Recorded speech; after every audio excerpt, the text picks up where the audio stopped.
Welcome to today's episode of Relationship Talk with the Geths. What did Khalees say? I hate you so much right now. Y'all know what I'm talking about. That amount of passion. She did say it like that. That's a real thing sometimes. Is it ever? Like sometimes in relationships, we feel like we might hate our partner, even though we love them. Hate? You feel like it sometimes. Hate? Like for real. That's the basis for the love-hate relationship.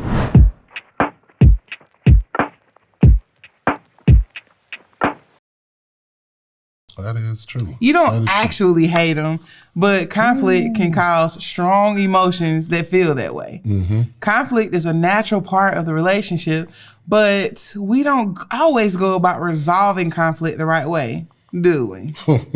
No, we do not. Right. No. See what I'm saying?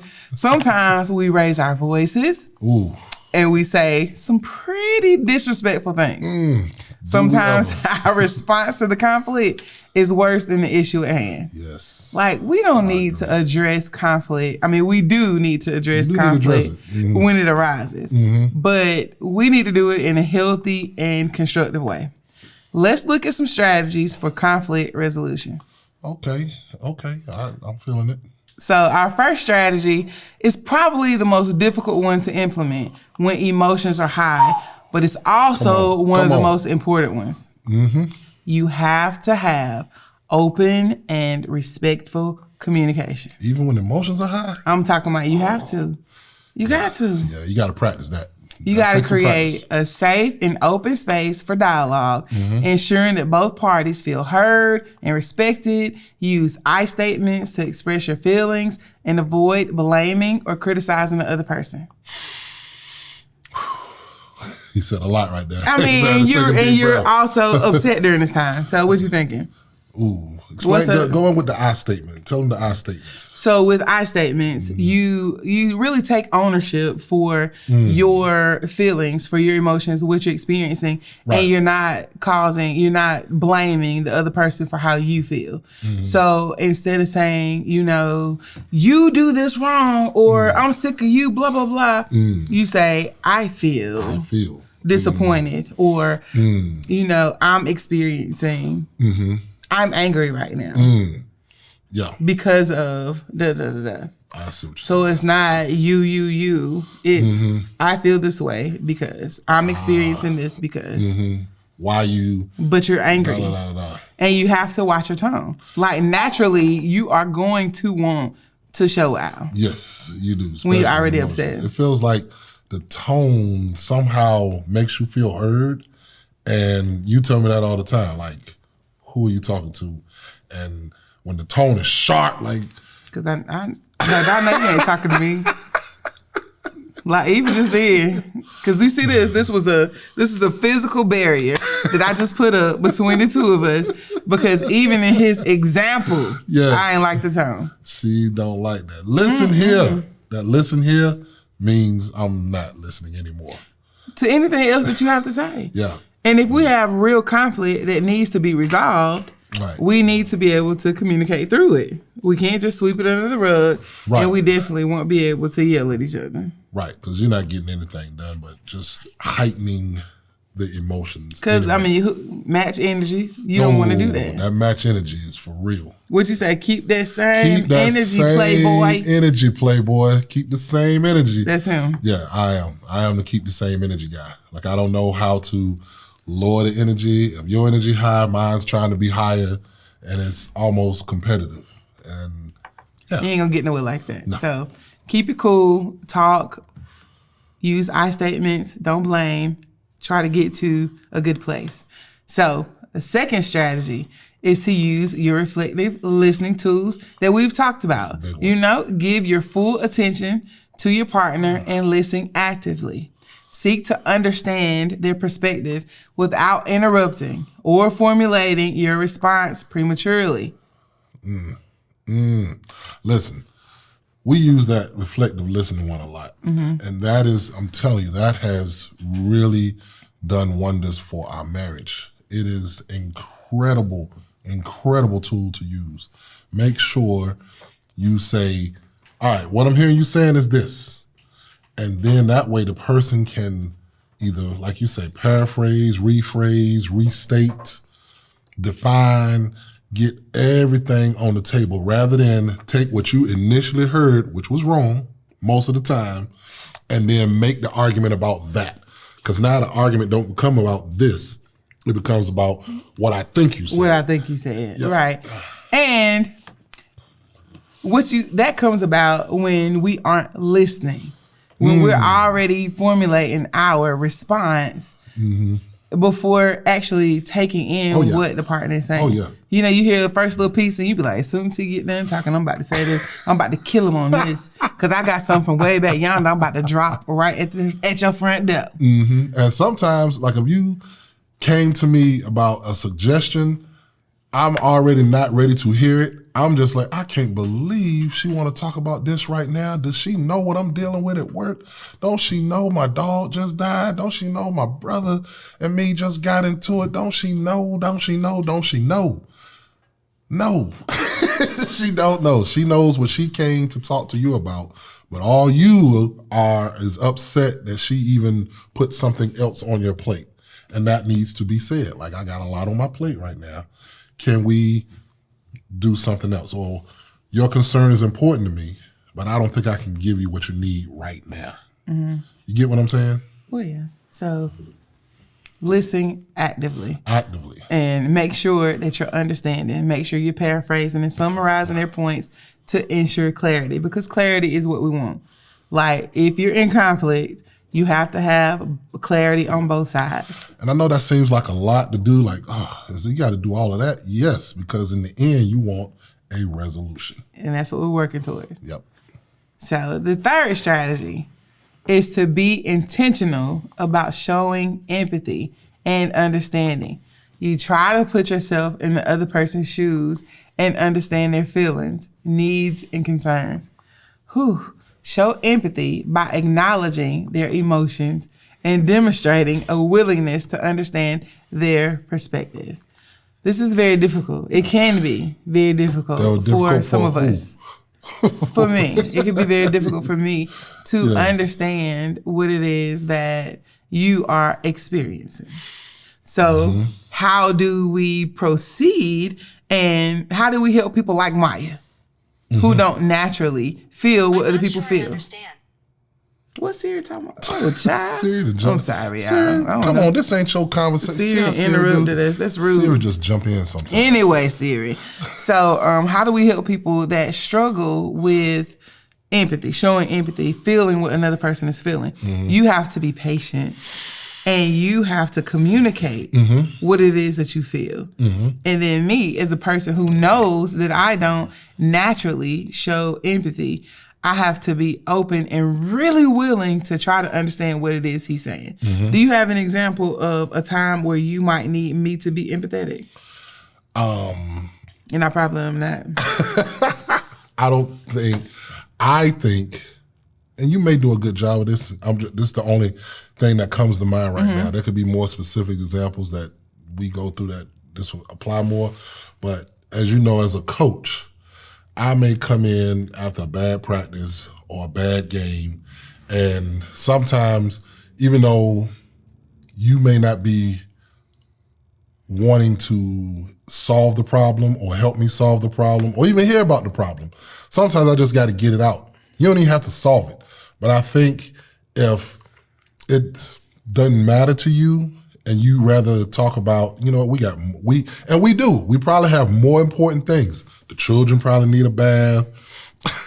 The trash need to go out. Some bill needs to be restructured because we got some unexpected expense. All of it, we got some content to plan for. All of these things are probably in her mind, more than likely more important than the game I just lost, the play I had to kick off, the play I had to kick out, the terrible practice we just had, whatever it is. But I feel like I still need to get it out. I want somebody to just at least hear it and say, you know what, it's going to be okay. Even if you don't have a solution, like being empathetic to be like, you know what? I'm going to be a listening ear for you. Yes. Even if you have in your mind, like, Look, y'all, there are levels to this empathy thing that I have learned. Listen to somebody who is not naturally empathetic. There are levels. So when we first got together, what he told me was that if you could just listen, if you could just listen to me and be attentive, then that's what I need. But it don't stop there. Because I used to do that. I got to the point where I would listen. I wouldn't quite pay attention because I did not really care. But I would at least, I would put up a front like I was really there. I was faking it for real. Then we elevated, and now he's at the place where he wants me to show empathy to the point where I'm able to add in little small pieces of feedback. And he was like, at least I need you to be like, I got you. You know, throw in some, things that show me that you are with me. And I was like, okay, I can do that. So he's talking and I'm like like what he's doing right now. Okay, how about that? I learned how to do that. It's true. But it wasn't enough for him. He want to take it to another level. He was like, I feel like you just putting those little oohs and ahs in there just for me. It started become a pattern. Like you start recognizing the pattern. No, and now she's leaving out a little important detail. Out of, let's say 10 times, one of them times she actually is like, you know what? I don't have a lot on my mind. Let me actually listen, and gives a good suggestion. Unfortunately, sometimes that's like giving a stray dog or a stray cat. Don't do that. Nah, you should for real. I'm like, oh my God, that was a great idea. And in my mind, I'm like, oh man, she's a great person to dump this off on, because man, nothing beats when the person you love, the person you're willing to share anything, everything, die for, fight for, and she then helps you with something, man, you're like, oh my God, I can tell her everything. And in her mind, please don't tell me. I'm already helping with him. I'm helping you raise these children. I'm cooking this food. I'm cleaning this kitchen. I'm teaching at this school. Yes. I'm already helping you. Yes, now I'm listening to your story about a practice that I probably don't care a whole lot about because I got a lot going on. But I'm listening. I'm even throwing you some oohs and ahs. Right. But now we've elevated to the place where now he wants helpful suggestions on how practice could have gone a different way. Right. Well, we lost the game. Did you see the game? Well, I saw pieces of it when your two kids weren't going bananas. And what I did see was that you need to change up this fast break, or you need to get somebody back. I had a hard time adjusting that because we need to call time out. Before we had the kids, she was actually my bookkeeper, so she was very much involved. And now the kids don't allow for that at all. Like they could care less what's going on in the game. They want popcorn. They want to run on the court. They want to cry. They want to play with other people in the stands. They want to do cheers. So her attention is not on the court like it used to be. But he wants me to care. I do. So it's important to him that I show that I care. And what they say, fake it till you make it. I have to.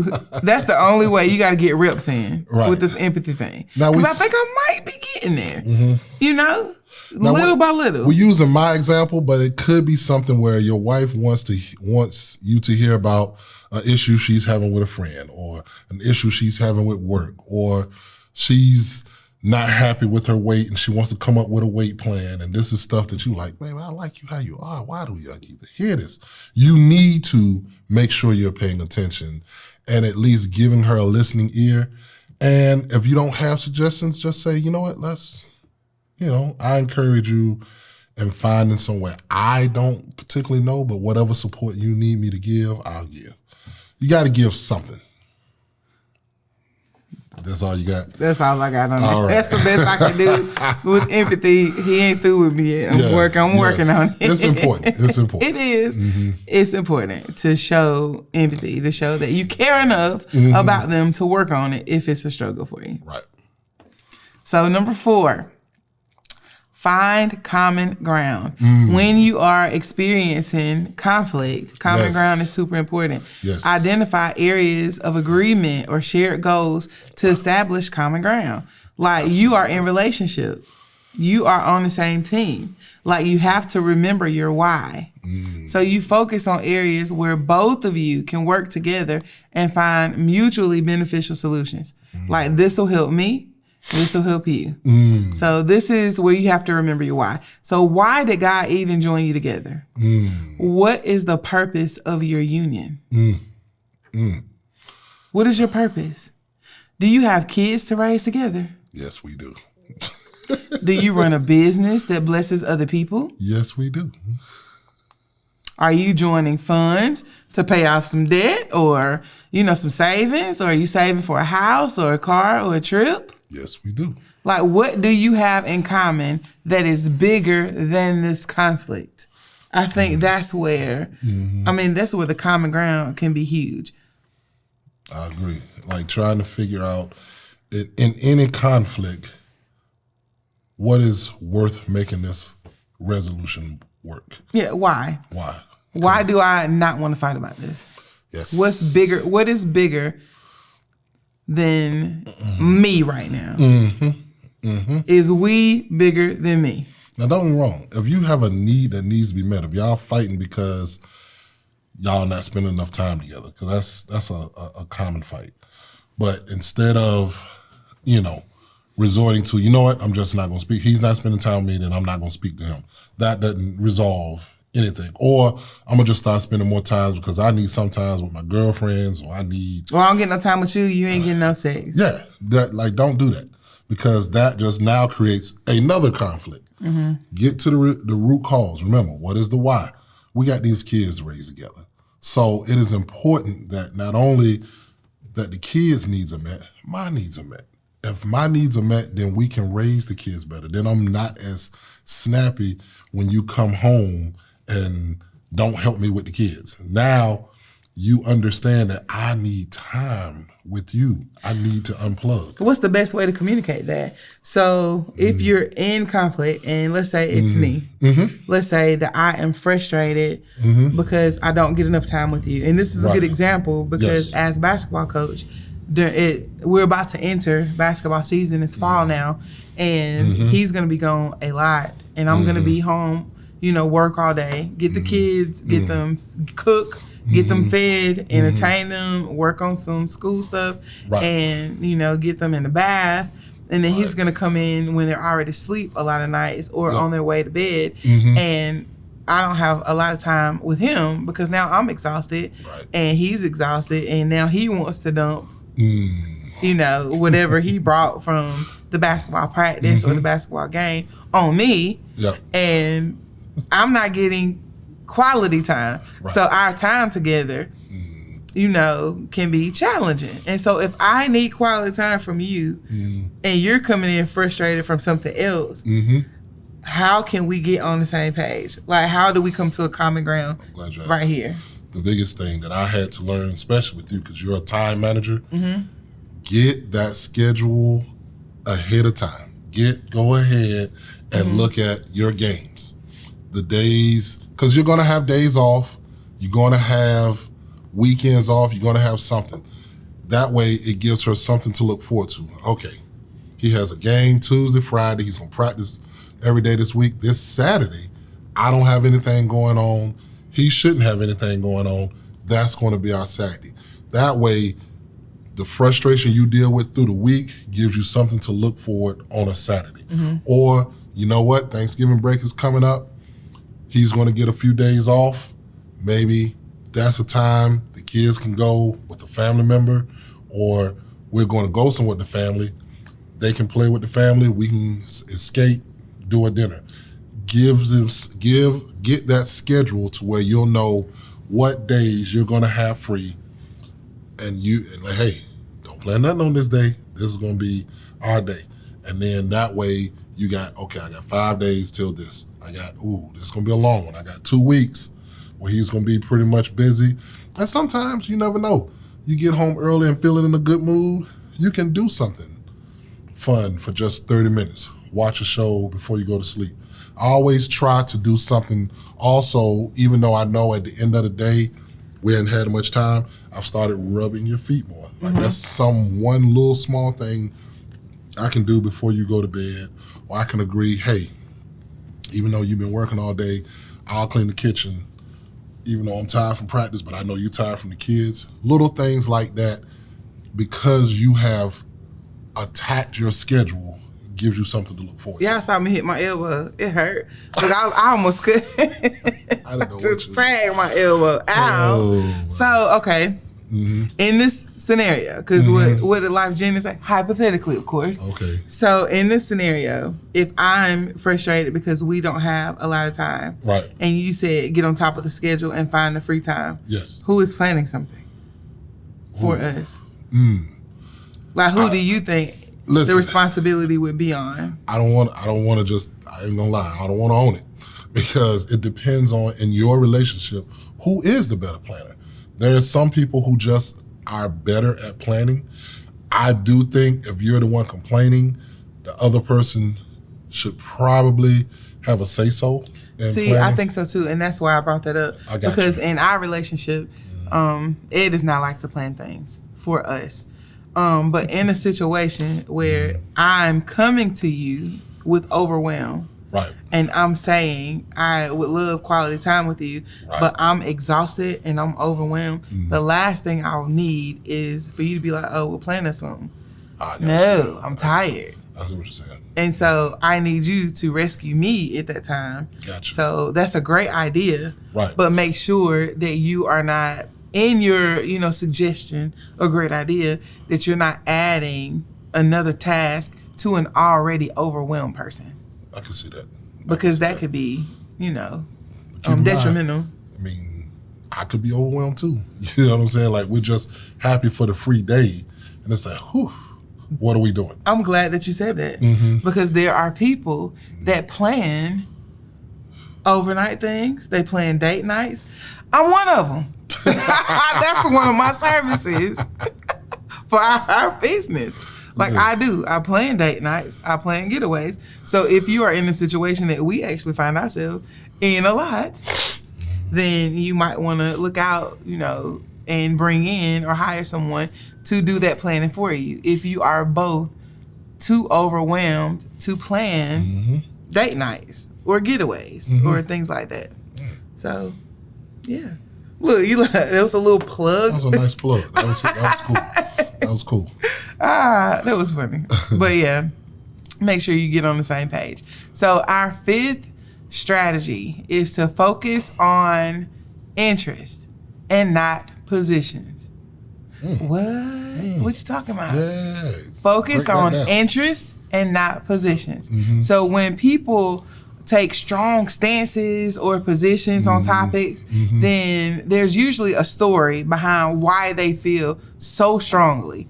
And they may find some commonality in your interest. But when you understand the motivations behind their positions, then you can brainstorm creative solutions together and come up with, a healthy compromise. So for example, before we got married, we talked a lot about parenting, and I had a strong position on daddies not spanking their daughters. She did. I told him, if we have a little girl, I do not want you to spank her. And he did not understand my position. True. So initially, he felt like I was trying to undermine his authority and trying to take away his ability to discipline our future kids, or that I didn't trust him to discipline with care. And so thankfully, he was patient enough and he asked the right questions so that we could focus on the actual interest. So my position was, and still is, I don't want you to spank our daughter. Our shared interest was that we both wanted well-behaved, disciplined children. Yeah. So I didn't want my daughter to ever feel like it was okay for a man to put his hands on her, at all. Any man, anytime, anyhow. That was my position, and it is now. So I felt like my husband's stature and voice, look at this dude. I mean, he's a big guy, and his voice, partnered with other consequences would be enough. And, you know, I'll pop her if she needed it. And so he honored my position on that because we focused more on strategies that we could use, you know, to meet our shared interest, which was for our kids to be well behaved. And so that's what I mean. So you have a position.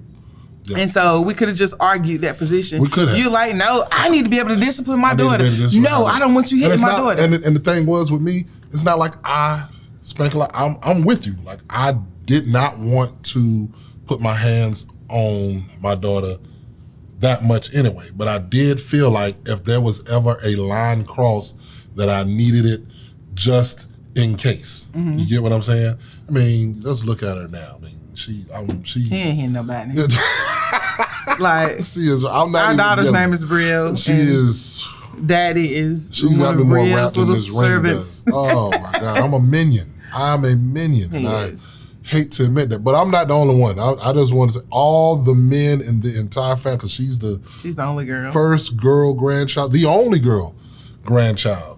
The nephews, everybody are boys. All of them are her minions. Everybody, all the uncles, minions. Granddad, minions. So I don't feel so bad. And then I have a 1-year-old. She's 4, I have a 1-year-old, and she's turned him into one as well. Yeah, he's a minion too. So she's Queen Bee. And that's cool. Because her mama is on top of it. Yes. And so I say all that to say, like, I was really strong in my position. Right. But I'm really thankful that you cared enough to see what the interest was behind it. Like, that's what your position is. But why is that so important to you? And so we dug enough to say, well, you know what? We really agree on the interest. We do. So how can we compromise so that she's well behaved? And it wasn't that you just was like, I don't even want you to be part of the discipline. You definitely bring me in and make sure she knows that she has to respect me. She knows that you've definitely backed that, and you help me with strategies that, you know what, you can still be effective. You don't ever have to put your hands on her. And I felt that, and it has worked. But again, it took work, it took conversations, and it took finding common ground. Because it could be a look from him. It could be his voice. It could be just, you know, a statement, I'm disappointed. You know, those things carry weight. But we never would have found that common ground had we not had the conversation. She doesn't like me to scold her. She doesn't like me to ignore her. Like, she loves my attention. So if I deny her that, then she knows that, you know what, I think I've done a bad thing. Right. So, and that's a lot to process. That's a lot to take in. And we don't want to overload you. So let's stop right there for this first part. Just so you can really think about these first 5 strategies. Good strategies. Yeah. So if you know that you could benefit from using these strategies and you need more in-depth work implementing them, and then you would really greatly benefit from the communication course that we offer. It's called Hear Me Out. Head, Ears, and Respect. So it's a 6-week program filled with fun and energetic weekly video guidance that'll walk you through activating your heart, head, and hands as you learn to improve your communication skills. It comes with a downloadable workbook, which includes key quotes and notes that follow along with the videos, journal prompts, and workspace. There's an assessment, like what's your communication style. It helps you identify ways that you best give and receive information. There's a list of supportive affirmations that'll help you begin each day with positivity, a guide to overcoming common marital challenges, and there's an active listening action plan, and you get access to our Facebook encouragement group. I mean, we always want to over-deliver. We're throwing in a lot. Yeah, we want to over-deliver, and our ultimate goal is transformation. So we want you to thrive.